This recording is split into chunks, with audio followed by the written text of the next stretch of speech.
barang siapa yang mengerjakan salat rawatib qobliyah dan ba'diyah, ya, yang ada rawatibnya, ya 12 rakaat, maka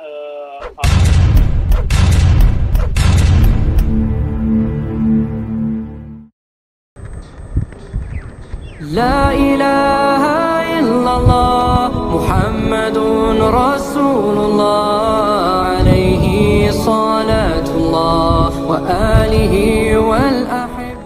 Assalamualaikum warahmatullahi wabarakatuh. Bismillahirrahmanirrahim.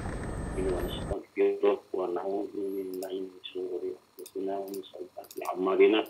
May yahdihillahu fala mudilla lahu wa may yudlil fala hadiya lahu. Quran wa rasul. A'udzubillahi minasyaitonir rajim. Ya ayyuhalladzina amanu taqullaha haqqa tuqatih wa la tamutunna illa wa antum muslimun. A'udzubillahi minasyaitonir rajim. Bismillahirrahmanirrahim. Ya ayyuhan nasu taqullaha qulina azza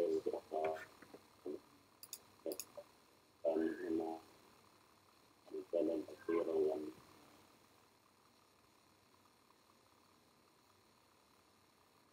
Hadirin jamaah yang dirahmati oleh Allah Subhanahu wa taala, mari sama-sama kita panjatkan puji syukur kehadirat Allah Subhanahu wa taala yang telah memberikan kita berbagai macam nikmat dan karunia-Nya sehingga kita kembali berkumpul dalam rangka thalabul ilmi yang mudah-mudahan kumpulnya kita ini bila dasar ikhlasan Allah Subhanahu wa taala akan mendapatkan pahala di sisi Allah Subhanahu wa taala.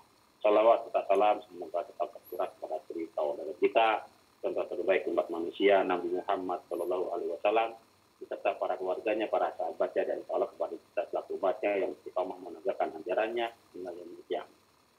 Baik Bapak Ibu, kita doakan dulu ya bagi saudara kita yang mungkin hari ini sedang sakit.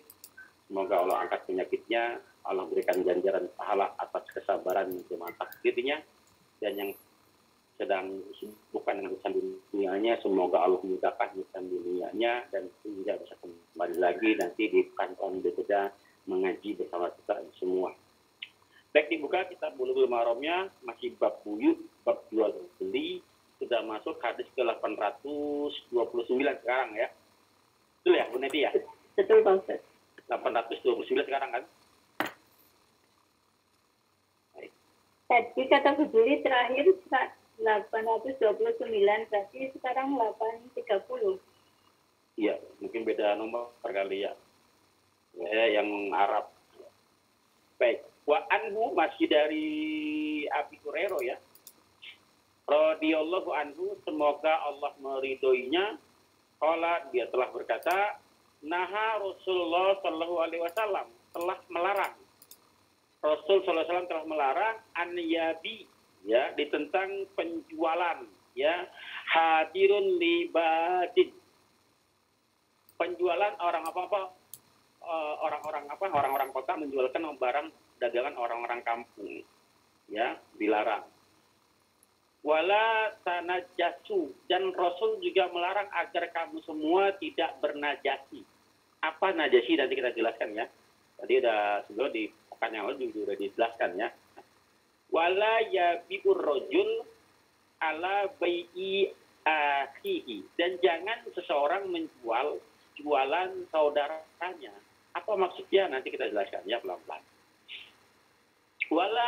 Wala yahtub, dan jangan pula meminang, yang hitbah, meminang, ala hitbati, atas pinangan, atas hitbahnya akhihi, saudaranya.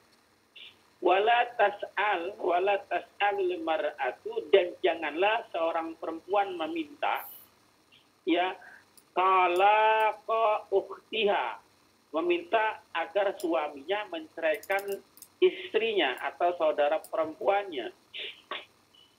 Litakfa'a ma fi ina'iha, agar perempuan tersebut ya bisa makan dari bejananya, menggantikan posisi yang maksudnya. Muttafaqun alaihi, hadis sahih dari Bukhari Muslim, wali Muslim, dan bagi Imam Muslim, la yasumil muslim ala saumil muslim. Jangan seorang muslim menawar atas tawaran orang muslim lainnya. Ya, atas seorang muslim lainnya. Baik, sekarang kita jelaskan satu persatu. Maksudnya apa sih? Ya.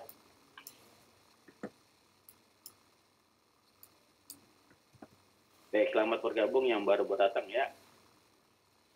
Yang pertama, penjualan orang kota menjualkan barang orang kampung. Ini sudah kita jelaskan di pekan yang lalu. Kita ulang sedikit ya. Jadi orang kampung dicegat sama orang kota, dijual ya biar orang kota yang menjual ke daerah. Dia khawatirkan harganya ini Pak bisa lebih rendah, bisa lebih tinggi gitu.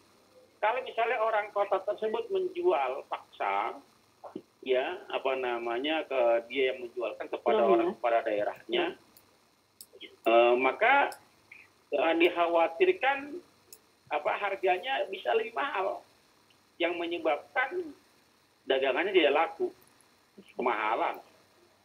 Atau sebaliknya, jualannya dibuat harganya lebih murah, yang membuat si penjual yang punya barang merasakan kerugian. Ini suara siapa ya? Bu Hani, kalau dimatikan dulu ya, punya apa? Mic-nya ya. Bu Niki, tolong Bu Niki. Baik, yang kedua, wala tanajasu, dan jangan kamu semua bernajasi, jual beli najasi. Apa sih jual beli najasi? Ada dua. Jual beli najasi adalah yang pertama dia melebih-lebihkan barang dagangannya yang tidak pada kenyataannya. Barangnya grade C dibilang grade A. Ya KW1 bilangnya KW5 dibilang KW1. Ini ori. Ya, melebih-lebihkan barang dagangannya agar orang-orang yang tidak tahu barang tertipu era dia beli. Itu najasi, pengertian najasi yang pertama. Pengertian yang kedua adalah saya jual barang, saya penjual, ya, hadis nomor 829 ya, Ibu Lia ya. Saya penjual barang, saya punya rekanan, ya 2-3 orang, 5 orang, saya baik orang-orang saya semua. Ya, pada saat saya jual di tempat umum di pasar katakan, ini orang-orang yang sudah saya bayar tersebut, saya suruh untuk menawar barang dagangan saya. Ya, suruh menawar barang dagangan saya. Yang tawarannya saya pintakan kamu harus menawar. Saya contoh harganya padahal harga yang saya jual standarnya katakan 10.000. Ya.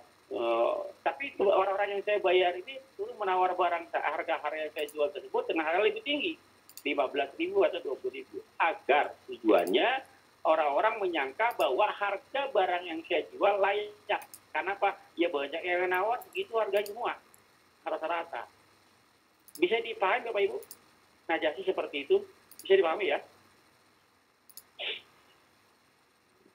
Baik, berikutnya yang ketiga. Wala yabi'ur rajul ala bai'i akhihi. Jangan seseorang jualan saudaranya. Begini maksudnya. Si A sedang menjual, katakan jual apa ya? Ya barang apa? Handphone katakan. Maka si B dilarang juga menjual barang yang sejenis. Ya. Pengertian pertama dilarang berjualan barang yang sejenis. Ya, khawatir malah jadi persaingan tidak sehat. Itu pengertian yang pertama, jangan jualan saudaranya. Pengertian kedua, jangan jualan saudaranya.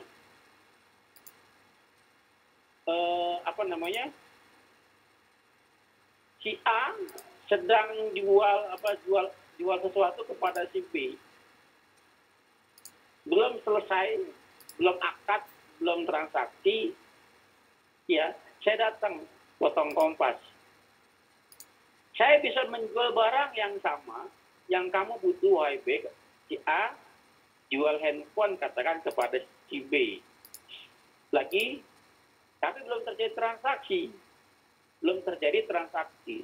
Saya datang, ya, Saya bilang kepada si B, saya bisa kasih barang yang sama dengan si A jual, yang lebih murah barangnya, harganya daripada yang ditawarkan oleh si A. Itu pengertian kedua. Agar si B membatalkan transaksi dengan si A, lalu berpindah kepada saya. Pengertian kedua. Pengertian ketiga.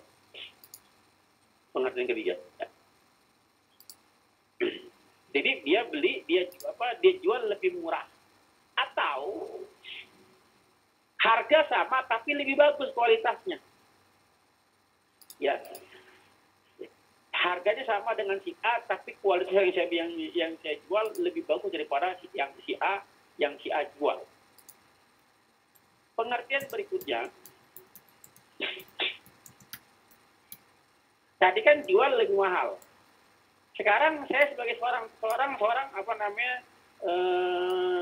pembeli, ya, lagi transaksi, si A sama si B lagi transaksi handphone katakan, ya, tapi belum deal. Saya datang agar si A jual kepada saya, ya. Saya bilang, A, saya bisa bayar lebih mahal daripada yang si B tawar. Ya, saya bisa beli dengan harga yang lebih tinggi daripada yang si B tawar. Saya bisa beli yang lebih mahal, bayar lebih tinggi daripada yang si B tawar. Itu pengertian ketiga. Baik. Lalu wala yahtub, jangan meminang ala khidbati akhihi, atas pinangan saudaranya. Si A melamar si B. Si B menerima lamaran si B, meminang. Dikasih waktu 3 bulan katakan untuk berpikir untuk menikahinya.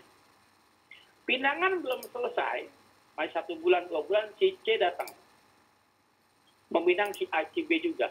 Pinangannya belum selesai, maka si C dilarang menyerobot sampai selesai dulu. Kalau misalnya si B menerima pinangan si C, sedangkan sini pinangan nama si A ini belum selesai, maka pernikahannya rusak. Ya, pernikahannya rusak. Akad sah, nikah sah, tapi ada dosa di situ. Ada kezoliman di situ. Si C boleh meminang kepada si A bila berjangka waktu yang diberikan si B kepada si A habis tanpa ada kejelasan, tanpa ada keseriusan, tidak diteruskan. Maka si C baru boleh meminang. Berikutnya, wala tas'alul mar'atu talaqo ukhtiha li ukhtiha. Dan janganlah seorang perempuan, ini perempuannya luas ya, bisa istrinya, bisa perempuan lain, bisa pelakor. Bisa juga istri madunya, bisa juga bisa juga pelakor gitu ya. Jangan seorang perempuan madunya atau si orang perempuan lain atau si pelakor, ya kalau bahasa sekarang pelakor gitu ya, meminta agar si suami yang sah tadi atau suami kalau misalnya yang minta madunya, maka suami dari istri pertamanya, agar suami tersebut menceraikan istrinya, istri pertamanya. Kalau yang meminta madunya, kalau pelakor, agar si pelakor tersebut meminta si suami tersebut menceraikan istrinya dan menikahi si pelakor tersebut. Ya, agar perempuan tersebut dapat memakan di bejana istri yang diceraikan, maksudnya menggantikan posisinya menjadi istri sahnya. Ya, mutafakun alaih, hadis sahih, wali muslim la yatumil muslim ala saum muslim. Jangan menawar seorang muslim, jangan menawar tawaran orang muslim yang lain, hampir sama dengan jual beli tadi ya. Baik, sampai di sini dulu. Silakan bagi yang mau bertanya. Ada? Saya mau tanya Ustadz. Silakan, Bu Nila. Ini maksudnya kalau misal kayak pelakor tadi, langsung ke pelakor nih, pelan-pelan Bu. Satu, jangan langsung ke pelakor ya. Tujuh ke situ. Soalnya kan Ustaz tadi bilang dia tidak boleh menceraikan gitu. Jadi saya penasaran. Tapi kalau misal dia minta dinikahkan tidak menceraikan, boleh gitu? Boleh Bu, kalau itu boleh. Kalau menceraikan itu hak, ada dasar. Ya, dasar apa? Syar'i tidak. Nggak boleh seorang suami menceraikan istrinya tanpa sebab yang syar'i. Ya, jelas bernilai ya. Kalau minta dinikahin, abang nikahin saya dong, boleh. Boleh. Ya, tapi sanggup tidak. Baik. Nah, kalau yang ini boleh Ustaz tanya lagi. Iya, silakan. Misal saya sudah menjual rumah saya, sudah di DP. Terus DP-nya itu stuck gitu, nggak dibayar-bayar lagi sama si pembeli yang pertama. Terus ada pembeli kedua datang. Apakah saya boleh menerimanya atau enggak? Iya, ada jangka waktunya enggak? Nggak ada. Kan tadi, jangan menjual seorang jangan menjual jualan orang lain. Ibu lagi jualan, lagi transaksi sama si A. Iya, tiba-tiba si B datang. Ibu nggak boleh jual kepada si B, walaupun menggiurkan. Makanya akadnya harus jelas. Pada saat dia memberi tanda jadi, memberikan DP, ini berapa lama? Sama seperti orang meminang. Kapan jatuh temponya? Sehingga ibu nggak digantung, ya. Kalau nggak ada jangka waktu, itu digantung sampai kapan nggak bisa tuh. Ya, makanya diperbaiki akad. Jelas ya, Bu Nila? Jelas, Ustaz. Terima kasih. Sama-sama. Yang lain silakan. Ada lagi Bapak Ibu? Bu Niti ada yang dicat? Ada? Nggak ada Pak Ustaz, dilanjut dulu. Lanjut lagi ya. Nah, sudah pada paham ya? Baik ya. Hadis 830. Wa an Abi Ayyub Al-Ansari radhiyallahu anhu, semoga Allah meridhoinya. Sekolah telah berkata, sami'tu Rasul sallallahu alaihi wasallam, aku telah mendengar Rasulullah sallallahu alaihi wasallam yaqul, bersabda. Apa sabdanya? Man faraq, siapa saja yang memisahkan, yang telah memisahkan bainal walidati wa waladiha, seorang anak dengan ibunya, ya, farraqallah, maka Allah akan memisahkan bainahu, antaranya, wa baina ahibatihi, dan orang yang dikasihinya. Allah akan memisahkan orang tersebut di hari kiamat. Ya, ada kiamat, yaumul kiamah, hari kiamat. Allah akan memisahkan orang tersebut yang memisahkan seorang ibu dan anaknya. Di hari kiamat Allah akan pisahkan dia, Allah akan balas dia Allah akan pisahkan dia dengan orang yang paling dicintainya. Ini kasusnya pada saat jual beli budak. Nah, seorang ibu budak, anaknya pun budak. Dijual sama tuannya secara terpisah. Ini nggak boleh. Kalau mau jual, dua-dua dijual, jangan dipisahin. Seperti hadis yang di bawah ini. Wa an Ali bin Abi Thalib. Ali bin Abi Thalib disebut sama Nabi sallallahu alaihi wasallam. Radhiyallahu anhu, semoga Allah meridhoinya. Amaroni Rasul sallallahu alaihi wasallam. Rasul telah memerintahkanku, telah menyuruhku, kata Ali bin Abi Thalib, an abi gulamaini akhawaini, untuk menjual dua budak yang masih kecil, ya akhawaini, dan dia bersaudara. Kalau tadi ibu dan anak, sekarang adik dan kakak, dua-duanya budak, ya. Fabi tuhuma, maka aku pun menjual keduanya. Mereka berdua aku jual, kata Ali bin Abi Thalib. Fafarraqtu, lalu aku memisahkan bainahuma, mereka berdua aku pisahkan. Si A si anak kakaknya dijual ke siapa, si B dijual adiknya dijual ke siapa, oleh Ali bin Abi Thalib. Fadzakartu dzalika lin Nabi sallallahu alaihi wasallam, lalu aku kabarkan bahwa penjualan tersebut kepada Nabi Muhammad sallallahu alaihi wasallam. Ya, Rasul sudah menjual tapi dipisah, kata Ali bin Abi Thalib.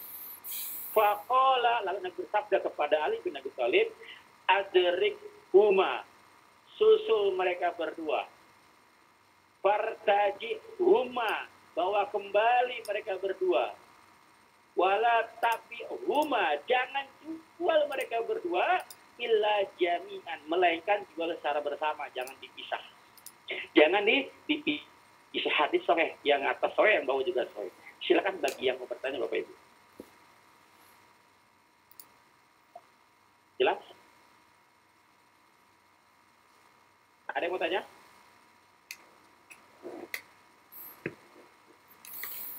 Lanjut Bu Nedi. Boleh lanjut? Baik. Hadis 833. Wa an Anas bin Malik. Dan dari Anas bin Malik. Qala telah berkata, qala syi'ru fil Madinah. Harga-harga telah naik di Madinah. Ala ahdi Rasulullah sallallahu alaihi wasallam, di zaman Rasulullah SAW ada kenaikan harga. Ada kenaikan harga. Faqalan nas, lalu orang-orang berkata kepada Nabi, ya Rasulullah, wahai Rasulullah, Gola syi'ru, harga-harga telah naik ya Rasul. Harga-harga telah naik. Fasa irlana, maka tolong tetapkan harga yang cocok buat kami agar tidak menjual terlalu tinggi. Ya Rasul, tolong kami tetapkan harga yang pantas bagi kami. Faqala Rasul sallallahu alaihi wasallam, lalu Rasul bersabda, innallaha, sesungguhnya Allah wal musair, dialah sebaik-baik penetap harga, pemutus harga, pemberi harga. Al-qabid, menahan atau menyempitkan rezeki seseorang. Al-basid, meluaskan atau melepaskan rezeki seseorang. Ar-razik, pembeli rezeki yang terbaik. Wa inni, dan sesungguhnya aku, kata Rasulullah, la arju, berharap, betul-betul berharap, an alqallah ta'ala, ya, agar tidak dipertemukan oleh Allah Subhanahu wa taala yang Maha Tinggi, walaisa ahadun, dan tidak ada satu orang pun minkum dari kamu, yatlubuni yang menuntut aku di hari kiamat nanti, bimaslamati, dengan sebab kezalimanku, fi dami wala malin, di tentang darah dan tentang harga, tentang harta. Ya, maksudnya Bapak Ibu lihat, harga naik. Ya, kalau misal harga naik ya secara wajar. Kalau misalnya harga naik karena biaya produksi naik, boleh nggak? Boleh.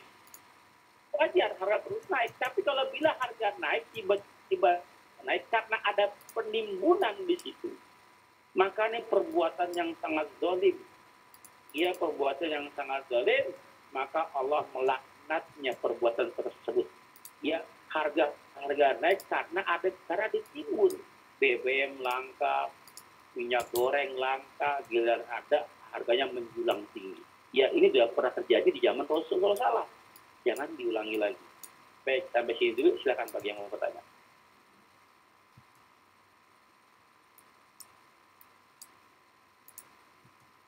Ada? Bapak Ibu? Kita sampai jam 5 aja ya, karena mau puasa, mau kerjaan berokok saya. Lagi ya, kenapa? Ya, silakan Bu. Termasuk orang yang suka nyetok barang, Iya. banyak-banyak gitu ya Pak Ustadz, pada saat dia nunggu menjualnya itu pada saat pas lagi barang-barang naik, dia menjual, itu nggak boleh. Iya, termasuk itu penimbun barang, Bu. Haram hukumnya. Nggak akan berkah uang ini makan. Baik, ada lagi silakan. Pak Ustadz, Ya. tapi kenapa para penimbun barang itu semakin makmur, Ustadz? Apa yang terjadi sih sebenarnya? Kalau dilihat fenomenanya apa gitu? Apakah Allah sengaja memberi mereka kenikmatan untuk diazab nantinya, atau bagaimana, Ustadz? Iya, seperti yang pernah saya jelaskan kemarin di surat Alam Nasr, pada saat orang sudah naik level, tapi pertama kan syarat untuk naik level kan beban dihilangkan harus ikhlas lapang dada, long, baru ringan kan. Pada saat ringan diangkatnya gampang kan. Nah, pada saat naik level, derajatnya naik, ini ada jebakan di sini.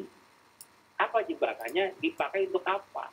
Dipakai untuk kepentingan dunianya kah atau dikembalikan lagi untuk kepentingan akhirat? Ya kalau dipakai untuk kepentingan dunia, tetap Allah naikkan derajatnya, Bu. Tinggi, bahkan malah makin tinggi, Bu. Ya makin kaya, makin banyak ini usahanya, makin bagus lah. Terlihatnya seperti itu di mata manusia, tapi di mata Allah itu namanya istidraj. Allah ingin menjatuhkannya setelah tinggi Allah putus tuh benangnya, terus diputus benangnya, maka dia tidak akan kehilangan arah, kehilangan tujuan, kehilangan pegangan.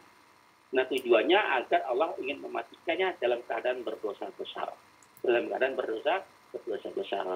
Sebaliknya orang-orang yang tadi dipakai untuk pada saat posisinya ke level dia tinggi, dia diangkat derajatnya, tapi dipakai untuk berdakwah, menciarkan agama Allah, meninggikan kalimat Allah, maka dia mulia di mata Allah dunia dan akhirat. Itu yang Allah jaga.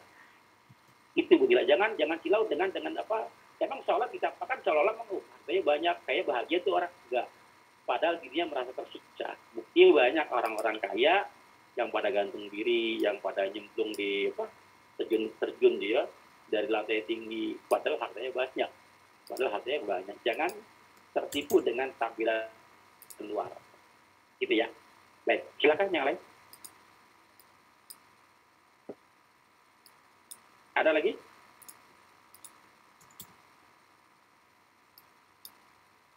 Kita baca 1-2 saja, kita diskusi ya. Karena nanti khawatir tanya jawabnya nggak cukup ya. Iya, Pak Ustaz. Baik. Wa'an Ma'mar, dan dari Ma'mar bin Abdillah, ya, anak laki-laki dari Abdullah radhiyallahu anhu, semoga Allah meridhoinya. Ma'mar ini orang-orang yang terlambat hijrah karena terlambat masuk Islam, tapi pada saat dia hijrah total.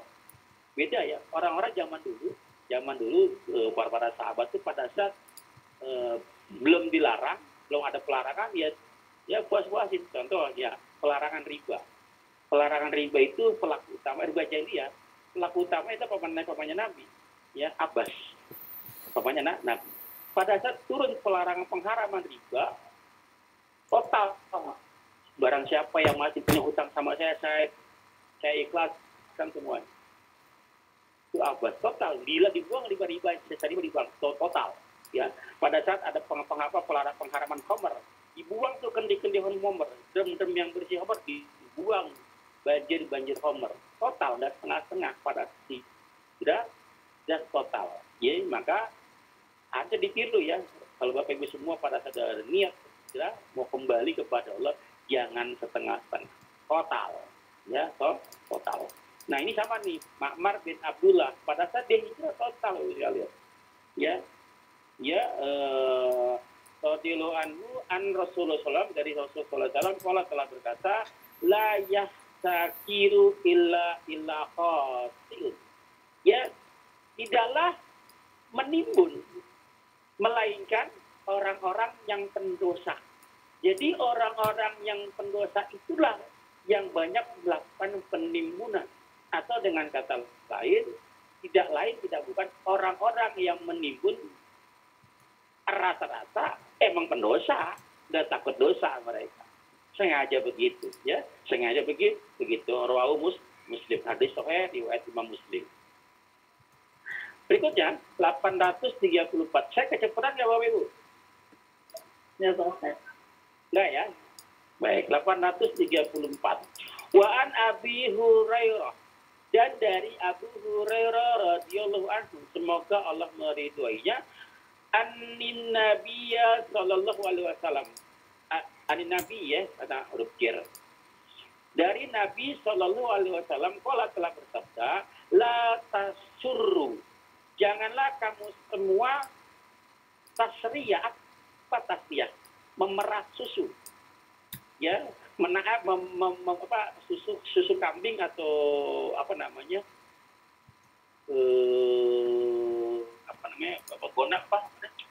Unta ya.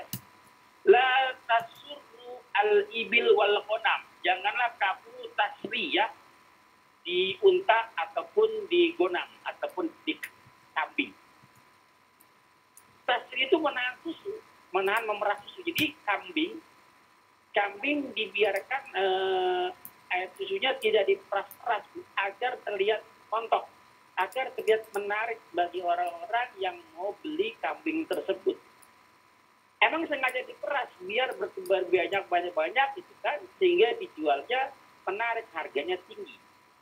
Atau yang kedua, agar beratnya banyak, bertambah banyak. Maka janganlah kamu menahan susu yang sudah siap diperah dari hewan unta dan kambing, dilarang.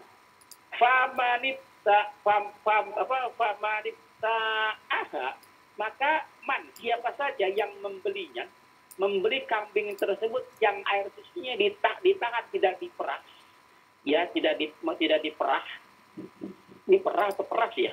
Sama kali ya. Kalau kambing peras kali ya, perah ya, memerah ya. Ya, sama ya.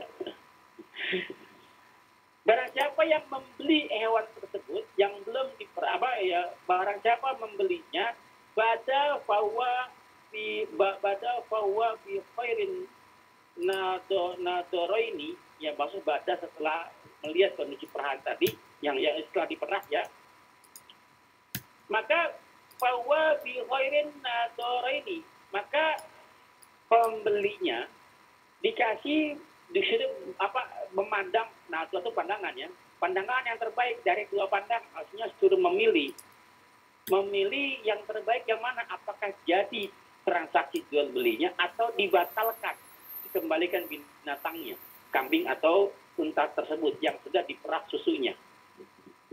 Ya badaan yahlubaha, setelah menjadi membeli setelah susunya diperah. Ya. Insa'a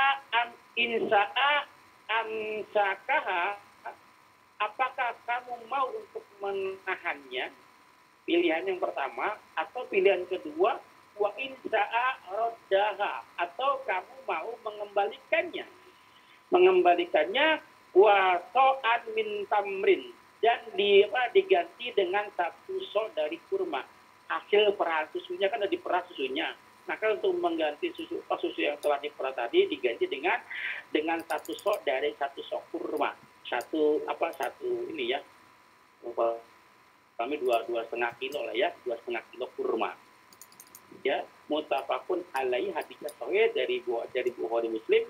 Hadis yang lain dari kitab Nasai, ya nggak dari sini, saya ambil dari kitab yang lain, dari kitab Nasai jilid 7 halaman 253. Apa bunyinya?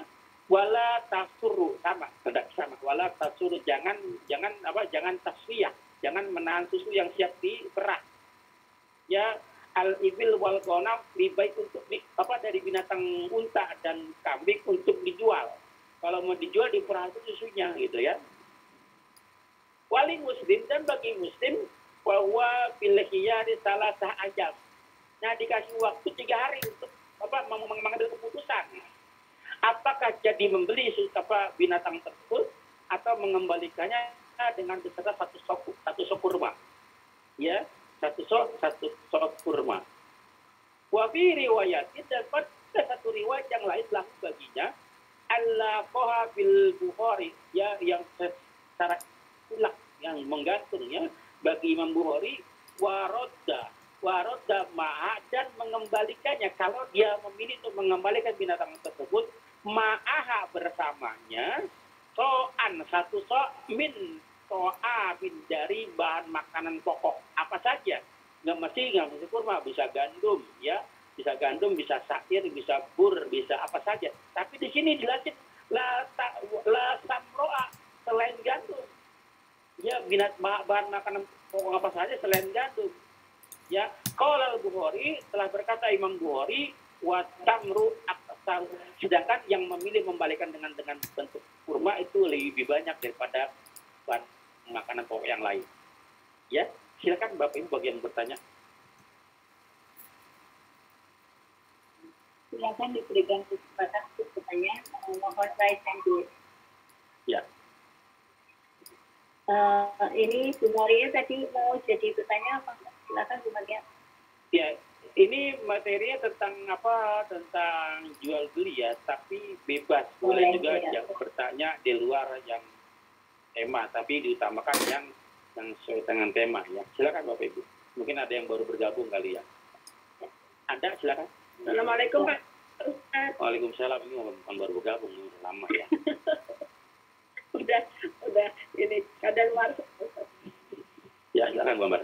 Mau tanya, kalau misalnya ada seseorang itu jualan misalnya minyak goreng, sebenarnya dia nggak niat menimbun sih Pak Ustadz, terus dia stoknya banyak gitu.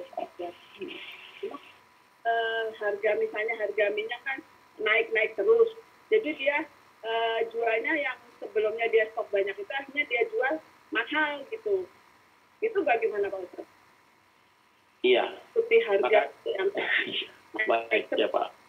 Harga minyak waktu dia beli, ya katakan 10.000 per liter, contoh ya, ini contoh aja ya. Saya nggak tahu harga minyak atau saya bukan minyak ya. Iya. Harganya katakan 10.000, dia beli satu berapa liter gitu kan? Diborong sama dia. Iya. Diborong dengan harga 10.000. Ya, diborong. Emang dia pedagang, jual kembali. Ternyata pada saat diborong, harganya naik, gitu ya, Bu ya. Iya. Bagaimana menjualnya? Apakah dia jual dengan harga yang berlaku pada waktu itu? Apa yang sekarang? Harga kenaikan harga. Kalau dia jual dengan harga yang pada waktu dia beli 10.000, masih untung dulu. Kalau belum naik harganya, kan gitu, masih untung. Tapi kalau dijual sekarang 10.000 malah bisa rugi, bahkan bisa nggak kebeli lagi. Iya. Ya, bahkan bisa nggak kebeli lagi. Dijual semuanya. Laku keras karena murah kan, harganya sekarang 20.000 katakan gitu ya, dijual 10.000 karena stok lama gitu kan. Maka pada saat dia jual semuanya dengan harga 10.000, bisa kemungkinan dia tidak beli lagi, nggak cukup modalnya gitu kan. Iya. Yang kedua, dia menjual dengan harga yang berlaku saat ini juga sangat tidak fair. Ya, makanya resiko pada saat dia membeli banyak, sudah siap dengan resiko tidak? Kalau tidak siap dengan resikonya, mending jangan dagang. Jangan dagang. Pada saat dia stok lama, ya jangan dijual, pakai sendiri, tunggu stoknya turun lagi. Maka dia beli lagi dengan stok baru. Ini emat saya ya. Ini boleh berbeda ya. Kenapa? Kalau dia jual dengan harga yang tinggi, padahal dia beli nggak segitu. Ya, gitu ya. Walaupun pada segitu untungnya nggak sama dengan yang lama gitu kan. Kalau dibelanjakan lagi gitu kan. Nah ini ya artinya mungkin ada beda pendapat dengan saya. Silakan saja gitu kan. Tapi kalau saya tidak, artinya dia tidak mau rugi. Ya, namanya pedagang nggak ada yang mau rugi kan. Namanya pedagang nggak ada yang mau rugi. Malah senang gitu Pak Ustadz. Malah tenang gitu kan. Maka saya tidak pendapat dengan yang seperti itu. Kalau mau dinaikkan ya wajar lah gitu kan, jangan terlalu jomplang banget gitu kan. Atau jangan dijual, karena minyak goreng itu pasti pakai sendiri kan. Walaupun nggak dijual kan pakai sendiri kan. Maka stok yang dibeli banyak tadi dipisahkan untuk dipakai sendiri. Jadi dia modal lagi, ya dia dengan beli yang stok baru dijual dengan harga baru, biar fair gitu kan. Iya. Saya gambar ya. Ini hemat saya, tapi boleh berbeda ya. Ini pendapat saya, karena ini bukan dalil, pendapat ya, pendapat saya. Soalnya begini Pak Ustadz, kadang dia misalnya hari ini harganya taruh dia beli 10.000, nanti dia jual 12.000, besok lagi dia jual 13.000, besok lagi naik lagi, karena dia mengikuti harga pasar. Makanya tadi di Rasul kemarin dijelaskan, ya Rasul harga telah naik, makanya dia minta pada sahabat Rasul menetapkan harga, harusnya pemerintah turun tangan.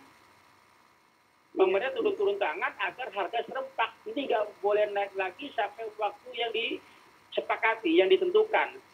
Ya, gitu. Jadi harus pemerintah turun tangan, kayak Nabi, harus turun tangan. Karena sebagai orang yang pemutus gitu kan. Pemutus, tahu keadilan gitu. Nah kalau begini dibiarkan, enak pedagangnya. Ya, karena memang kita zamannya oligarki sekarang ini gitu kan. Mau nggak mau kan mereka yang berkuasa.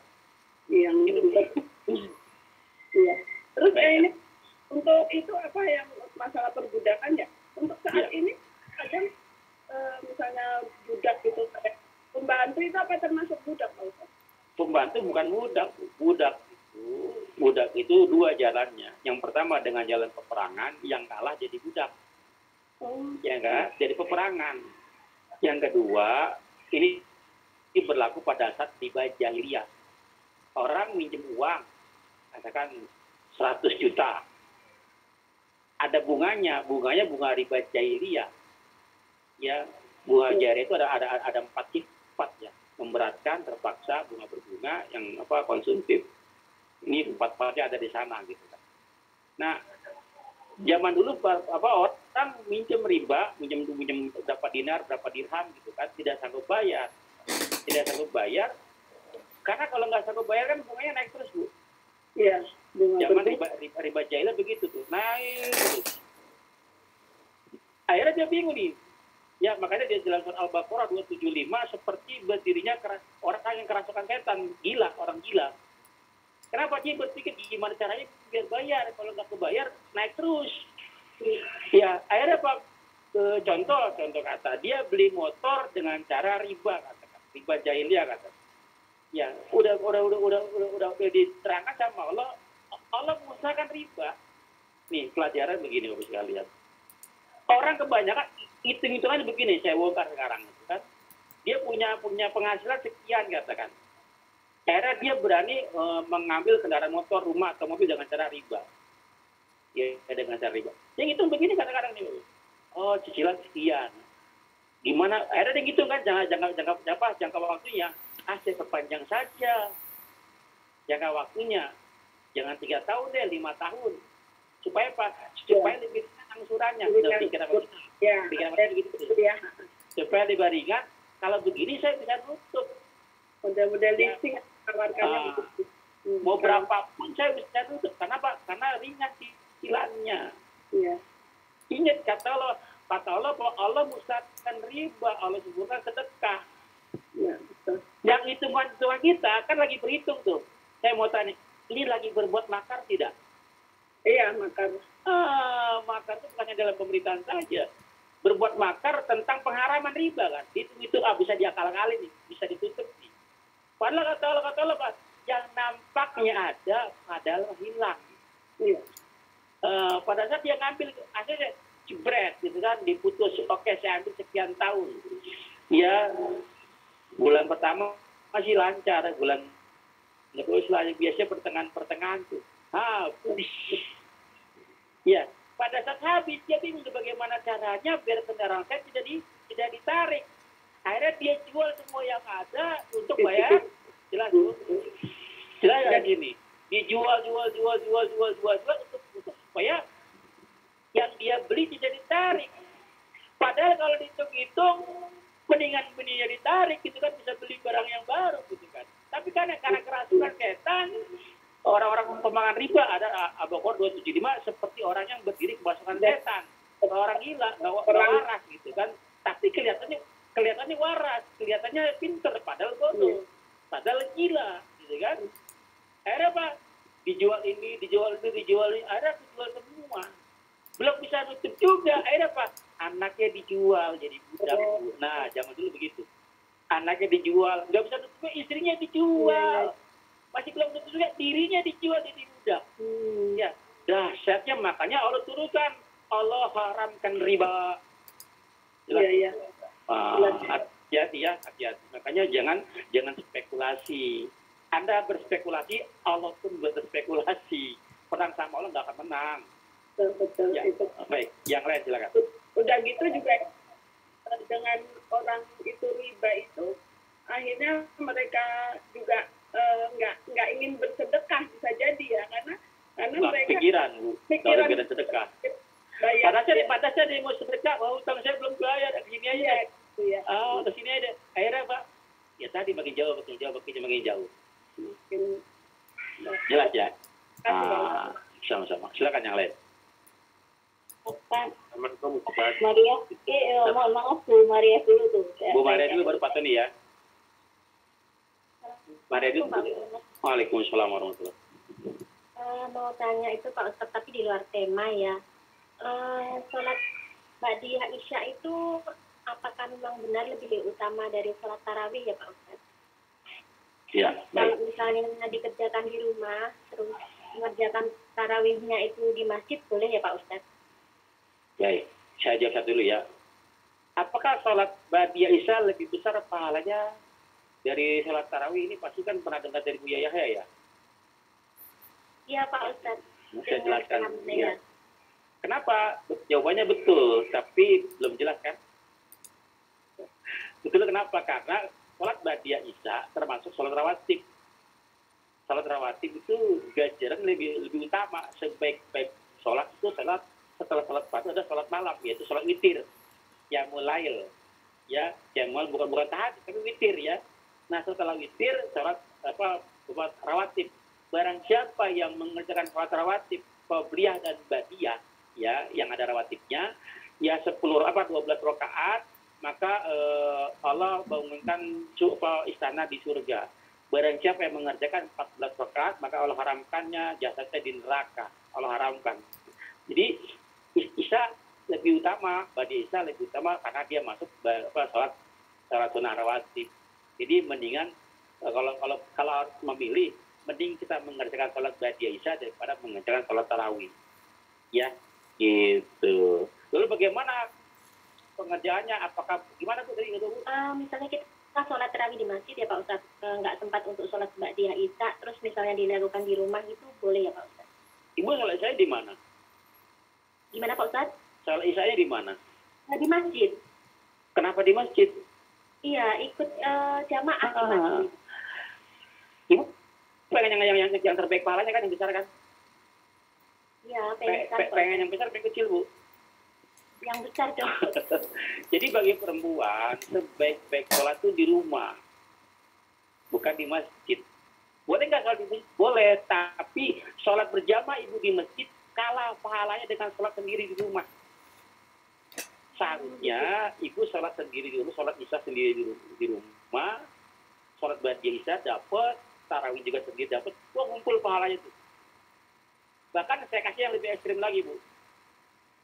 Ya, bagi seorang istri, ya kata hadis bagi seorang istri tidak perlu mengerjakan ibadah-ibadah yang sunnah. Puasa sunnah nggak perlu, kalau mau nggak apa-apa. Salat witir nggak perlu, qiyamul lail begitu nggak perlu, kalau mau nggak apa-apa. Ya, bahkan disediakan surga, boleh pilih mau masuk dari pintu yang mana. Ya, kan ada 8 pintu surga. Silakan pilih mau masuk yang mana. Bagi seorang istri yang dia mengerjakan amalan-amalan yang wajib, sholat 5 waktu, puasa di bulan Ramadan, yang wajib-wajib aja Bu. Dan dia berbakti kepada suaminya, maka silakan pilih mau masuk di surga dari pintu yang mana.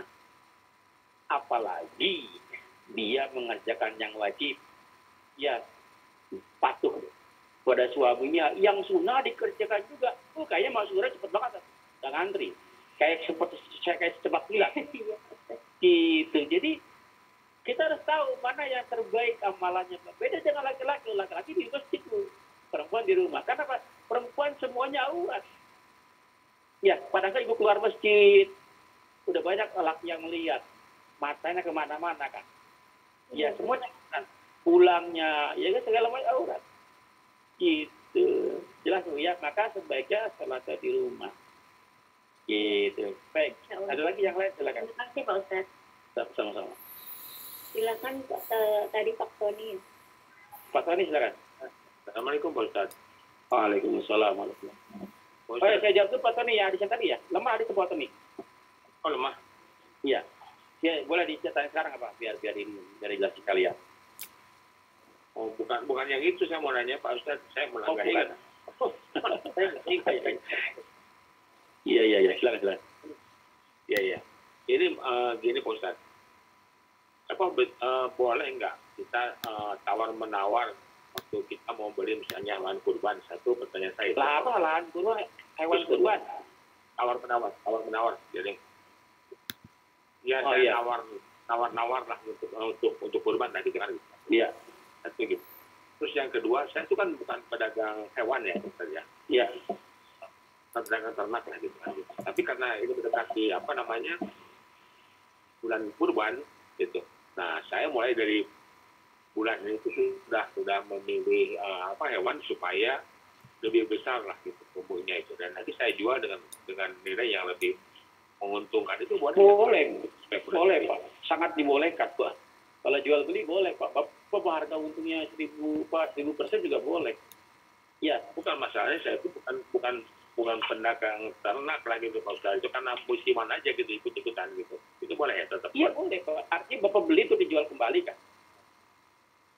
Ya boleh, nggak masalah Pak. Mau musiman ke, mau jadi pekerjaan tetap ke, nggak apa-apa, nggak masalah Pak. Yang penting ada keridoan, ya, dan tidak ada kezoliman di situ ya, boleh. Jadi perlu diperhatikan dalam jual beli itu. Saya katakan beli sepidol, belinya 10.000. Boleh nggak saya jual 15.000 Pak? Boleh. Kalender saya jualnya modelnya 10.000. Saya jual 20.000, boleh nggak? Boleh. Boleh. Itu namanya sesuai syariat Pak. Saya jual 300.000, boleh nggak? Kebangetan lah. Boleh Pak. Walaupun boleh kebangetan. Boleh. Model 10.000 saya jual 300.000, boleh nggak? Boleh. Boleh, tapi itu tidak ihsan. Iya. Halal Pak, tapi tidak ihsan.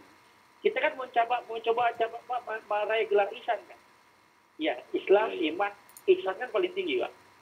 Iya. Secara syar'i sah hukumnya jual belinya, tapi tidak ihsan.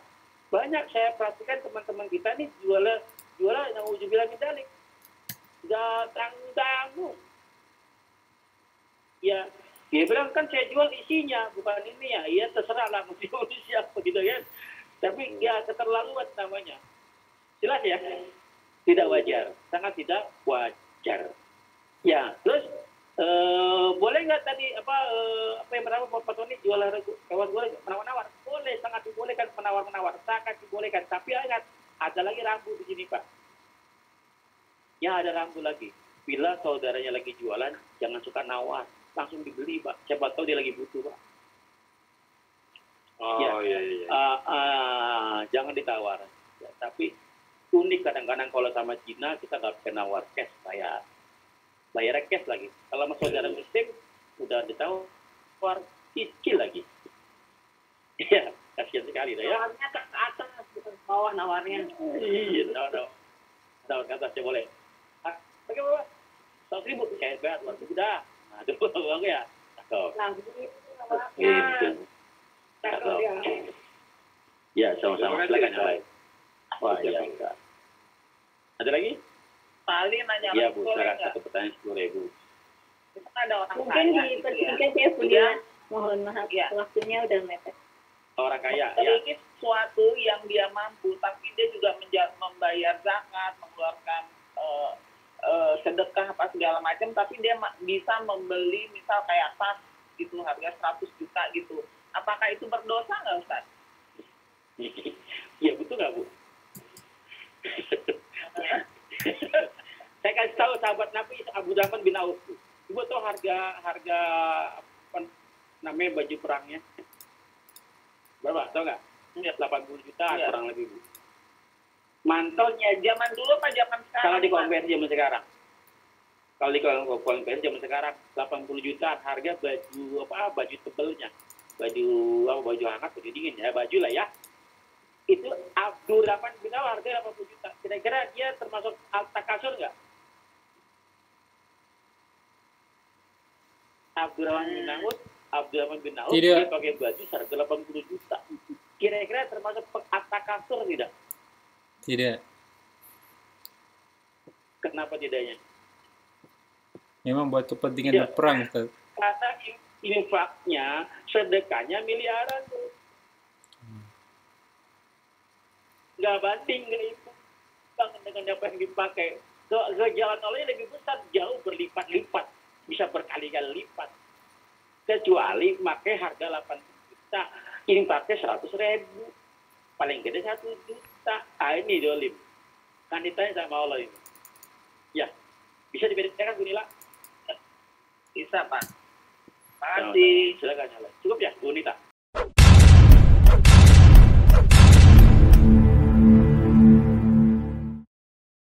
La ilaha illallah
barang siapa yang mengerjakan sholat rawatib qabliyah dan ba'diyah, ya, yang ada rawatibnya, ya 12 rakaat, maka